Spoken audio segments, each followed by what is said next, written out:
Hello, this is Jasmine Taksham. Thank you for joining me. Today, I would like to share a book with you. This is one of the absolute life changing book that I've ever read, and hands down, that is the book that completely changed my life around. So, I started reading it around 2013. It was recommended by one of my coaches, and I pushed it. I kind of delayed it for a while, and I finally picked it up, and it was amazing in the sense that it completely changed how I see life, and it completely changed how I see death. And the name of the book, it's called Dying to Be Me by Anita Moorjani. Dying to Be Me by Anita Moorjani, and I will leave the description or the details in the comment section, so you can look it up yourself. And when I first got it, it was a digital version, so I don't have a hard copy in my hand to show you what it looks like, but you can just look it up online and then you will be able to find it. And so, a little bit of background about me was I wasn't religious to begin with, although I did went to a Catholic school up until first grade, and then I had some. I stayed with families that they were Christians and Catholics as well, so I have that connection as well. But personally, I wasn't religious. And so, even like at some point of time, around that time, we always have that, or I always have that belief that, death is scary, and nobody ever taught you how to handle uh, death, and like what kind of attitude, and so it's always in my during my upbringing, it always seems as if like a scary event that people are always fearful of death. But until I lay hand on this book and I started reading and assuming, I totally believe uh, every details in the book is absolute truth. That was her experience, and actually, I have heard it from other people as well that they had the near-death experience, and I even have some one of the distant family member that like she knew somebody that had the same experience as well. So I when I put all this information together, they kind of all congruent, and so I truly believe in it. And so, of course, it's up to you to decide if you pick up the book and decided to give it a try. It's up to you to say, what's your what's your perspective? What do you think, and your thoughts and your belief on the, we can call it a story, but it was actually her new death experience. So what the book, I'm going to give you a little bit details on the book. So the author was actually growing up overseas, and so she was constantly kind of in touch with Christianity, Hinduism, and Buddhism. So she would go to I think maybe a Catholic school, but then her at home they practice um, Hinduism, and then in the country that they were living in, it was Hong Kong, and it was heavily Buddhism, culture. So she was just really, really confused when she was growing up, because everybody was saying something that, well, that my religion, it's kind of like the religion, and then you have to believe in our God and things like that. And so she was just getting really, really confused about um, the different religions, which one is like true or real or whatever it is in her life. She was a little kid at that time.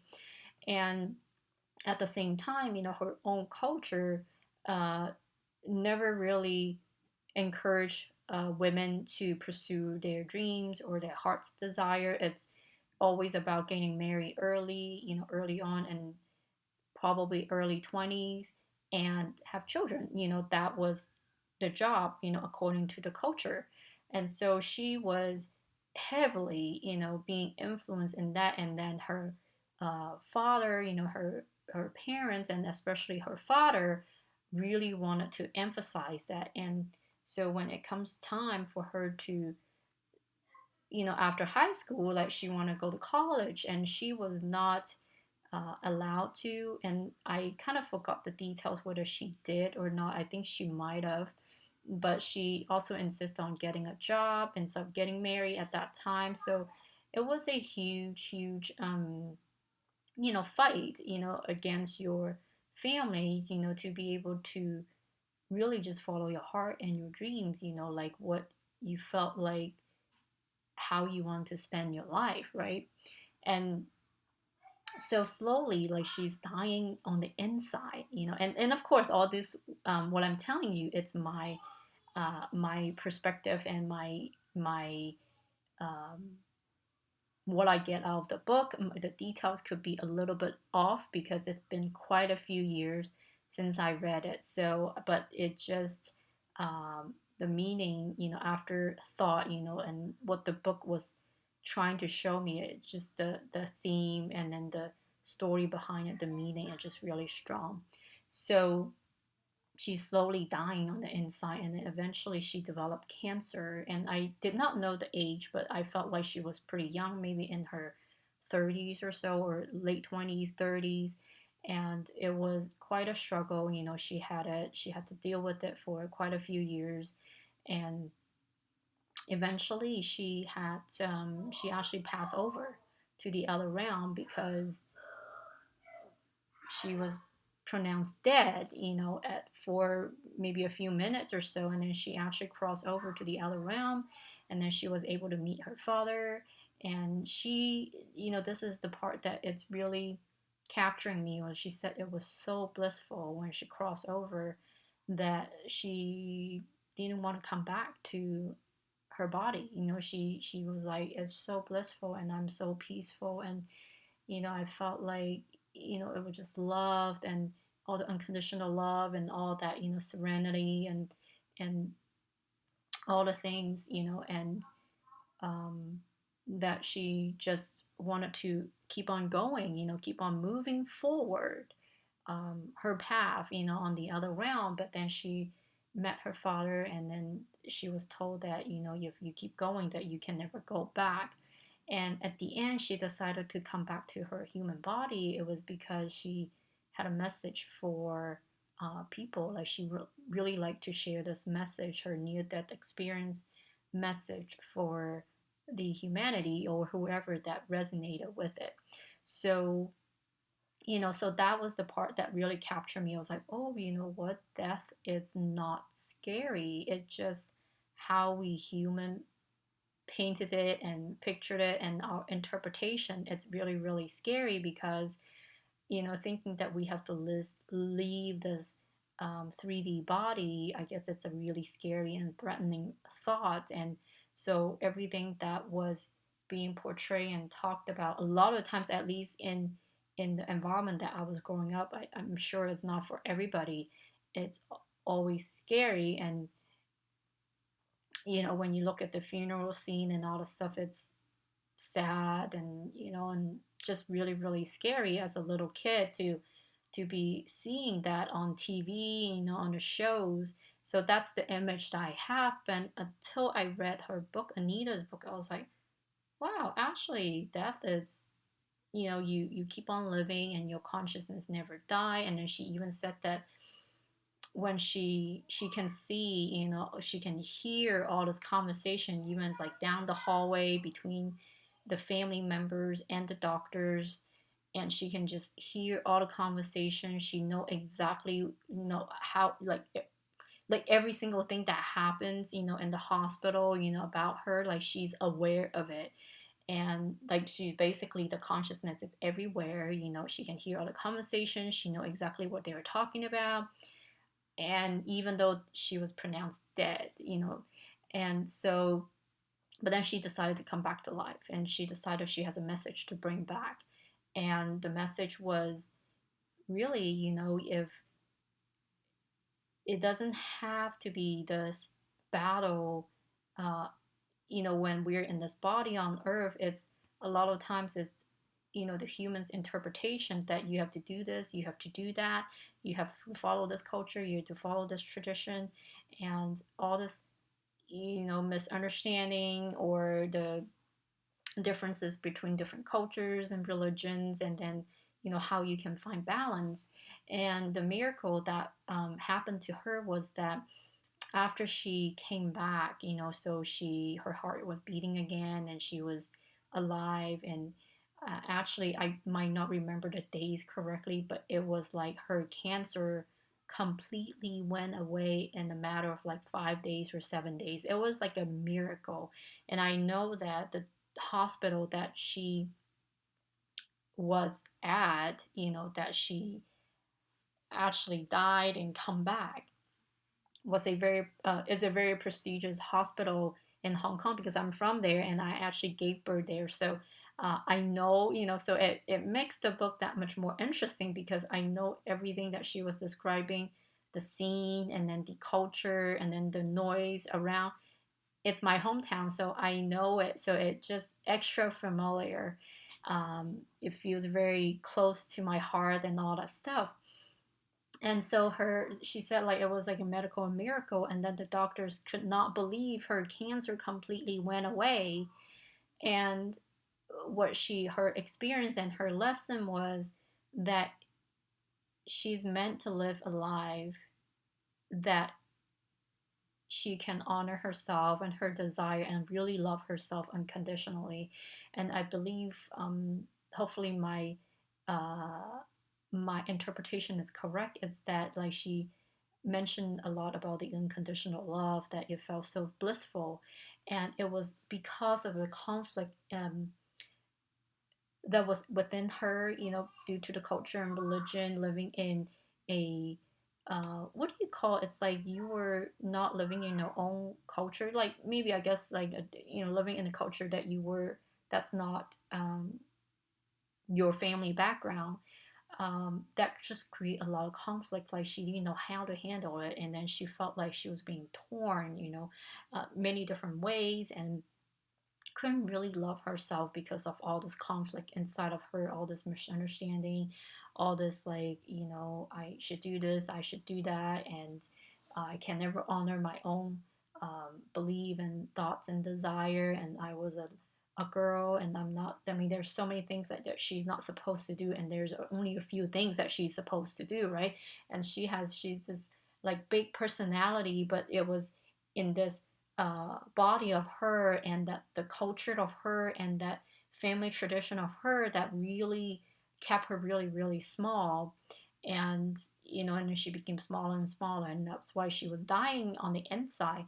And to come back and for the cancer to be gone in a matter of days, it's really a reflection of like she just need to be herself. Like she just need to honor who she is, on the inside, outside, regardless of the religion, regardless of the race, regardless the gender, she just need to be herself, and love herself unconditionally. And her cancer just completely went away. So why this book is so life changing for me? It's one, I can really understand and see from other people's experience that that is not scary. It's actually, um, to me, at least to me, I would say it can actually be a relief, and it kind of releases you from the pain, at least in the 3D body. And the second message, and so going back to the first one, was that a lot of times when I have um, close friends and that they kind of went through tough times and their loved one passed away, and that's usually the book that I like to give out, and hopefully they are open-minded to read it and to find comfort, knowing that their loved one is not suffering. When they leave the physical body, it's actually could be opposite from what we thought, that and and that how I see it is, we the human, it's actually wanting to hold on, and sometimes our loved ones might be ready to leave, to move on, right? And And the fact that they never die, it's just a change of form. And of course, it's always easy for me to say it. When it actually happened to the person, their loved one passed away, I understand that it's very, very um, heartening, and um, we miss them so much. And they're just like a whole bunch of emotions that you can be guilty, it can be shame, it can be regrets, so a lot of emotion that was mixing. But it really helps me that at least the current me, I'm not um, fearful, when people talk about death and bring up about death. And I can actually sometimes stand on the person that cross over. And it might be actually a relief for them that you know a lot of people could be battling with different illnesses, and it was actually really hard on them mentally and physically. So it could actually be a release point for them, so that I now can have both perspective. When the situation arises, I have both perspective to consider. And then the second thing that is completely changed my life is how about the unconditional love. And I really emphasize that when a lot of times when we have illness and disease, like disease, a lot of times it's about how we have a lot of conflict within us, that we're not loving ourselves, that there could be hatred, there could be a lot of conflicts, there could be a lot of misunderstanding. And I definitely went through that phase, that I just know that there were just so much conflict. I couldn't completely agree with myself, but I felt like, well, I have to do this, I have to do that. And there's many, many shadow sides of me that I couldn't embrace because they just feel so ugly. And never knew growing up, never knew how to handle my emotions, my feelings. And I just thought that it was absolutely, absolutely unacceptable to have those, because it seems like on the outside everybody seems to be perfect, right? And nobody were talking about the emotions, nobody was talking about feelings, especially the negative ones. And I just thought that, well, how come I feel it that way, that I just want to shred myself like into a million pieces, that I just didn't know how to deal with myself, and it was just really, really, really hard. And so I came up with ways to just busy myself all day so that I don't have to deal with it, and only to find out years later that those emotions and feelings, the negative ones, that they would just never go away on its own, and they always come back and bite me if I choose to ignore it. So at the end, I realized so many problems and the unfulfillment and all the yucky feelings. It's a indicator for me to face them, to look at them. So now that I have processed through a lot of those, and I just kind of let it go and transform them to understand, it just bring a lot of, I would say, understanding, and also the um I'm looking for the word, a relief, maybe, a release and relief. And that those emotions, if I am just willing to look at them and just say, what, emotion that's not good and bad, it just is. And if I just allow it to go through and honor the emotion at that moment, and honestly, sometimes when I go through these things happen, that when I was 8, when I was 10, 12, and I can go back to that particular emotion. I can be in touch with that particular emotion, and that I felt like as if it was happening at that moment. So now that I have the wisdom, so I would just let them go, and it can totally change. I had somewhat of a miracle that one day, it was a couple of years ago. What happened was, for whatever reason, maybe I just get down the rabbit hole, and I just did not like the way I say something, and I got into really guilty, and I really hated myself for saying that and not, saying it in a better way, right? So I'm just blaming myself.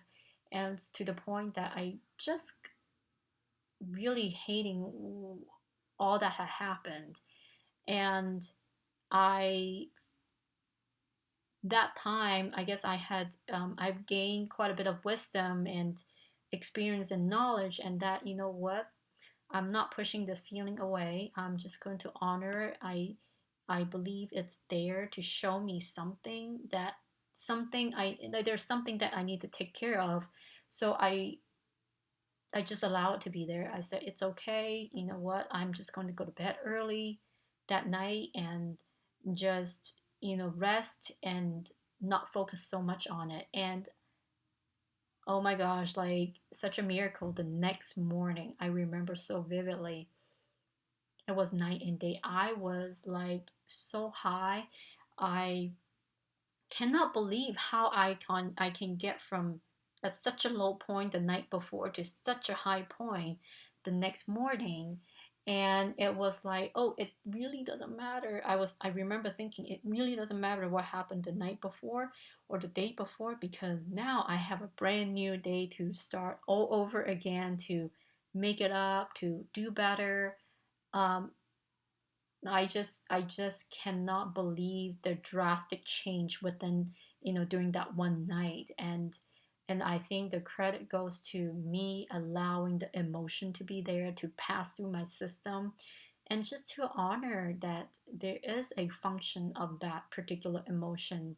It there is a function, there is a meaning, there was something for me to learn, and I just had to acknowledge and let it be. And that um, completely changed my life, because I'm sure a lot of you guys might have gone through times that when you're down, you can down be for like days or a week or a month, depending on the events or the situation that happened. But yeah, that was a really um, one of the significant one that I went through, and it was a powerful story for me to share with people, that if you would just let that emotion pass through you, and then it's not everything shall pass, right? You don't have to hold on to it anymore. And it is the point that if we avoided facing that particular emotion, the undesired emotion and the feelings, that's when um, the blockages will build up because of our denial.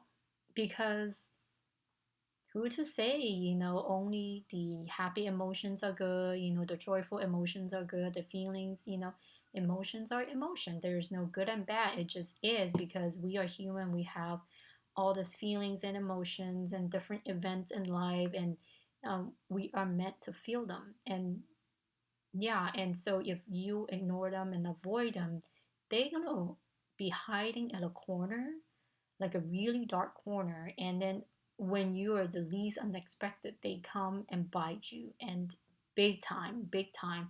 So that was not, that's what I've learned, that was because I've been building up all those emotions, and the icky ones that I've been hiding, because I never knew how to handle them. But now that I know, so they, when I have a bad day, I just have to honor it, and maybe do some journaling, do some writing, and let it out, and then they will be gone, and our system will be clear again. So these are the two big messages that I wanted to share. And if anyone that are interested in learning how to deal with these emotions, and I have the tools to help you, and I want to teach you the tools, to pass the tools on to you, so that you have the power to take care of yourself. You don't have to go to a therapist, you don't have to go to a healer all the time, because guess what,